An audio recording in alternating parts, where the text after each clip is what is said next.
And yes, it's true that around us are abundance of opportunities, unlimited almost opportunities of doing a mitzvah. Even doing something mundane like eating or sleeping, if you have the right kavanah use, also turn it to mitzvah. Every second in this world is an opportunity to do mitzvahs. Wherever you get your podcasts from, or our own website, prismoftorah.com. This is the Prism of Torah with Rabbi Asaf Aaron Prisman. This week, Parshas Mikeitz, Dreams Come True. Shalom to everyone. I want to share with you an idea brought down by Rav Elya Lopian on our Parsha, which I think connects to the essence of what Chanukah is about. As we all know, there's the famous dreams that Pharaoh had in this Parsha, through which they took Yosef out of jail, and here he is in front of Pharaoh explaining to him what his dreams represent. And he says, the 7 cows, the skinny cows, that eat the fat cows, it's going to represent the following. That first there'll be 7 years of abundance like you've never seen. A ton of food around you. But then, after those 7 years, there are going to come 7 years of famine. And the famine is going to be so extreme that you're not even going to remember that once upon a time in history, there was a time of abundance of food. And that is represented by the skinny cows eating the fat cows. And then goes on Yosef to tell Pharaoh, this is what I think you should do. You should find someone that is very smart, that has a lot of wisdom. As the pasuk says, he said to him, bring an ish navon v'chochom, and let him be in charge of Mitzrayim to ensure that during the 7 years of abundance, he stores everything properly in an organized way. He has to have a whole logistical system over here to ensure that during the time of need, which will come, those 7 years of hunger, there will be food for everyone. The question Rav Elya Lopian Zatzal asks, why is Yosef saying to Pharaoh, you need to find a wise person? If it were up to me, I would say you need to find someone very organized, loyal, ne'eman person that you can trust, that has logistical skills.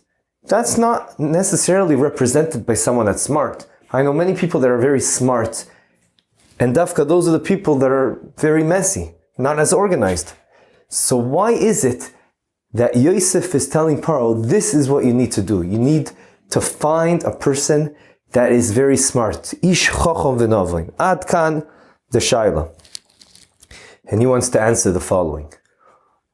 What do we know? It says, Ezu chacham. Chazal tell us, Ezu chacham haroeh sanoilad. He is able to see what will be in the future. You need a smart person because only a smart person that can continuously think what's going to be in the future will be able to overcome the idea, yes, I live in a life of abundance now, but that's now. I have to think about the future. What's the long-term plan? You can't just live the moment. You have to also think future-wise what's going to happen. Only a person that is wise will continuously think about the future, and through that he'll be able to continue and ensure that the systems are all up and running in every second of the day to ensure that they keep storing food during those 7 years of abundance. And if he wasn't a smart person, not an ish chacham v'navon, a person that also has this special wisdom that can learn one thing from another, which we know that's the definition of navon, not only chacham, and he can figure out what's going to happen. Only such a person can save the day, or save the world as we know at the end, and ensure there'll be food during the time of famine. This is a very emistic idea, very nice.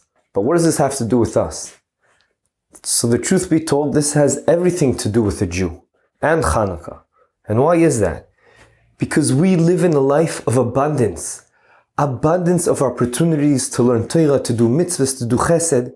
As we know, Mesilas Yesharim says, that's exactly why Hashem set us up in this world. This world is a time for us to seize the opportunities of doing mitzvahs, and learning Torah and doing chesed, working on our midos, and getting closer and closer to HaKadosh Baruch Hu, working up the ladder of spirituality, which is why we were put here. Because this hallway, as the Mesilas Yesharim says, this world is a hallway for us to reach Olam Haba. And yes, it's true that around us are abundance of opportunities. Unlimited almost opportunities of doing a mitzvah. As we know, we spoke about this in the past, even doing something mundane like eating or sleeping, if you have the right kavanah use, also turn into mitzvah. If you have kavanah, I'm doing this, so I'll have koyach to do chesed with people, to learn tomorrow morning, to be oived Hashem. Every second in this world is an opportunity to do mitzvahs. And it's hard to always acknowledge that and live consciously with that idea. Just like it's hard in a time of abundance of food to think about the future of what are we going to do when there's not going to be food. And that's exactly what we're going through, each one on his own personal level. In the next world, the time will be up for us to perform mitzvahs. It's only now. That time in Olam Haba is a place that HaKadosh Baruch Hu set up for us to get our dividends of the work we did here. But this is the time to work on doing mitzvahs and getting closer to HaKadosh Baruch Hu. And this is exactly what the Yavanim, the Greeks, tried to take away from us. They didn't care that we'll live it up in this world from a physical perspective. They didn't want to get rid of us as people, which the Goyim did try to do that on Purim, but not in Chanukah. As we know, that's why in Chanukah we celebrate it more in a spiritual way.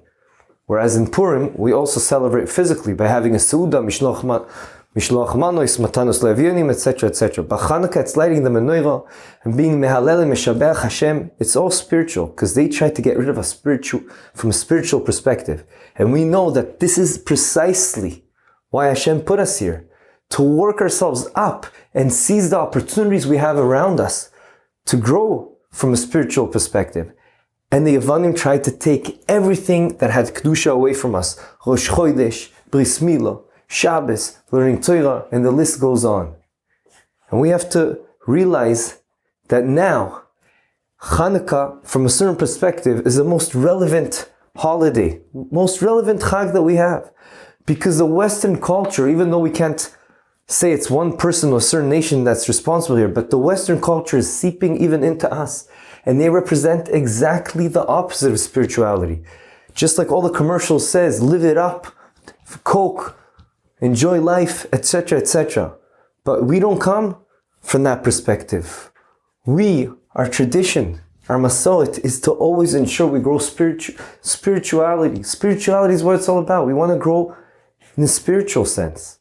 Yes, we enjoy food and that, but that's for Onig Shabbos. That's a Hechsher mitzvah.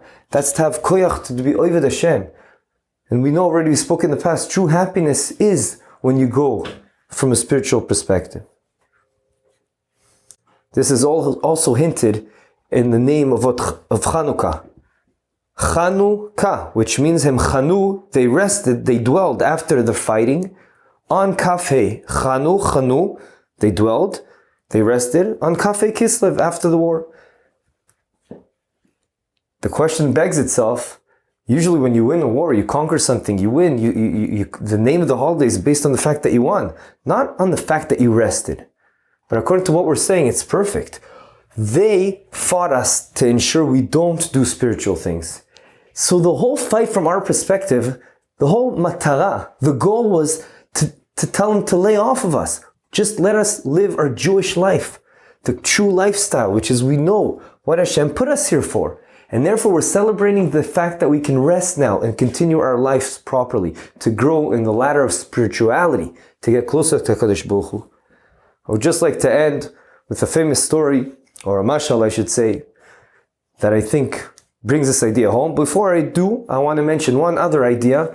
Then Parshas Ekev, it also shows this similar idea. It says, Vaya Ekev tishmeun es mishpatim ha'ele, that we should listen to HaKadosh Baruch Hu for all the mitzvahs, and to perform the mitzvahs. On that, Rashi says, Im ha-mitzvahs ha-kalois she'adam dash be'akavav tishme'un, based on the Tanchuma, that there's so many mitzvahs that we look at them as, they're leichter mitzvahs, they're not as heavy, they're not so big, it's not so important. But it's not like that. Every mitzvah is important. As we know, Chazal tell us, don't try to judge which mitzvah is kala, which one's chamura. Do everything the same. You're never going to have another opportunity. The Goy Mevilna cried on his bed before he passed away. And his Talmidim said, what, you're going to the best place now? What's the problem? He goes, look at the tzitzis that's on me. I'm getting a mitzvah every second I have this on. When am I going to have this opportunity again? That's it. The time's coming up. it's going to be game over. I'm not going to have the opportunity to gain and grow more in a spiritual sense. I'll reap the benefit in the world to come, but I want more opportunities to do mitzvahs. This is how we should live our lives, and this is exactly what the Yavanim, the Greeks, tried to take away from us. We'll end with the story I just promised. Once upon a time, there were two countries that had a big fight. A big war broke out, and one king realized it's just a lose-lose situation. We have to find a way of making peace. So he told his whole nation, whoever comes with a brilliant idea to stop this war, I promise him 5 minutes in my treasure house, no matter what. And so it was that one person in his nation was able to tell him an idea, an amazing eitzah, a suggestion of what to do in order to stop the war. And indeed, the war stopped. The king now didn't know what to do. On the one hand, he has to abide by his promise. He doesn't want to look like a clown. On the other hand, he really didn't want this person to have the ability to go into his treasure house and take so much of his stuff away. It's going to be worth millions that he's going to take away from him. So he consulted with one of his people and he said, listen, I did homework on this guy. I know exactly what he likes. He loves violins and guitars, and we're going to set something up. And so they did. They brought the best guitarists, violinists. They were all playing together, amazing instruments. Something me'ein oilam haba, excuse the pun. And so the time started. He went into the treasure house. He had 5 minutes and he saw so many things he wanted to take. He started running. He was trying to be focused and get the jewelry, the stones, the expensive stones, everything, money, gold, silver. And suddenly he hears this unbelievable music that he appreciated so much. And he had to stop and listen to it. And then he reminded himself and had to fight himself off. Wait, I have to be focused. My goal is here to take as many jewelry that I can, as many nice stones, expensive stones. But then again, the music got him. And so it went until he gets a tap on his shoulder. Your time is up. And he barely managed to take anything out of the treasure house. That's the mashal. The nimshal is obvious. We over here in this world have only a certain time in this world, in this posdo, this hallway to Olam Haba. This is our only opportunity, once in a lifetime opportunity to gather these jewels, which are the mitzvahs. HaMitzvah she'adam dash be'akevav. We have to ensure that we're always focused. A person like a chacham, v'navon, a wise person that we realized, ezu chacham haroes hanoilad. We look to the future and we realize there's going to come a day that it's going to be game over. No more opportunities to collect mitzvahs, to collect these jewels. We, however, have an advantage over this person that went to the treasure house. He didn't know the pitfall that was waiting for him. But we know. HaKadosh Baruch Hu tells us what life is all about. Chazal tell us. And they even tell us how to fight back. We have to learn Musar that will be a continuous reminder to us what life's all about.